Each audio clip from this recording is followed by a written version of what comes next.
on the matter of the tort. Very much. Madam Cates. Thank you, Mr Deputy Speaker. And I admit to having a sense of déjà vu because I think this is the third time I've made a speech defending the sharp end of this bill, which is, of course, the provision for students, academics and visiting speakers who have had or are about to have their freedom of speech curtailed to bring a claim against the university in court.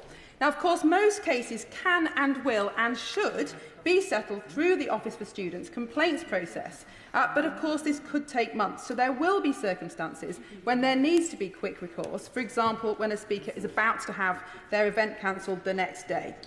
Now, the other place have tried to remove the tort. They've tried to water it down with this requirement to exhaust the complaints procedure first. And that's why I initially laid an amendment for today's consideration to ensure that students and academics could still apply to a court for injunctive relief if necessary.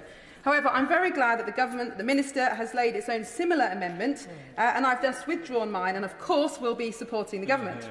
And can I thank the Minister for her commitment to this bill and its original policy aim and to freedom of speech. It would have been easy for her to capitulate to their lordships on this matter, and it is to her credit that she not only identified the damage that those amendments would have done to the success of the legislation, but that she has actively engaged with academics, with backbenchers, with ministerial colleagues to ensure that the Government defends its legislation.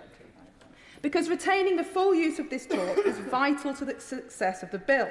After all, the aim of the bill is not to sue universities. Nobody wants that to be the mainstream course of action, but it's to deter them from reneging on their free speech duties in the first place.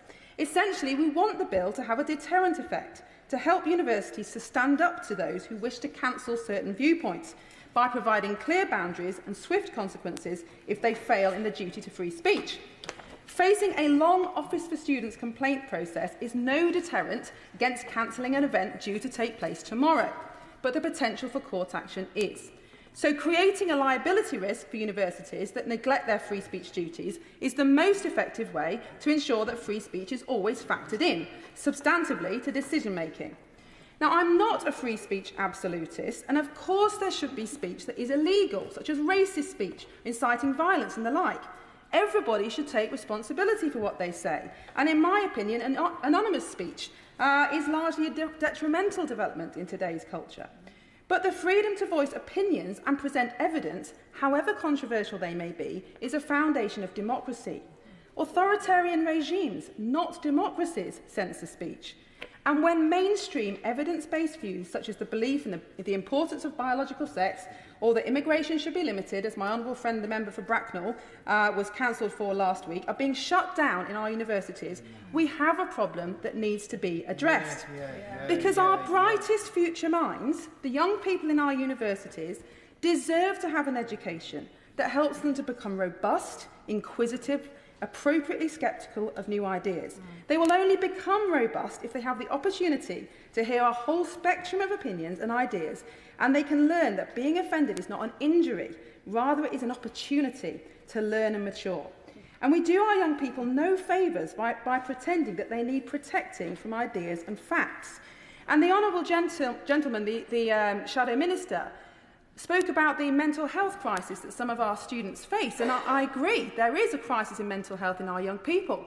But the American psychologist Jonathan Haidt links that crisis in mental health with cancel culture and the overprotection of children in schools and universities from viewpoints and ideas that might potentially hurt their feelings.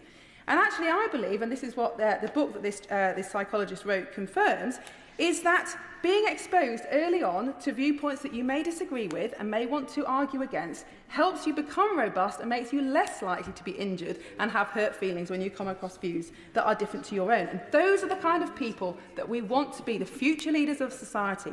And the culture that starts in the universities always makes its way into mainstream culture. That is the point of our higher education institutions. So the government is absolutely right to protect its policy aim of ensuring free speech in universities. It will be to the benefit of everybody in this House across the political divide in future generations. It doesn't just protect one particular viewpoint, it protects everybody's viewpoint.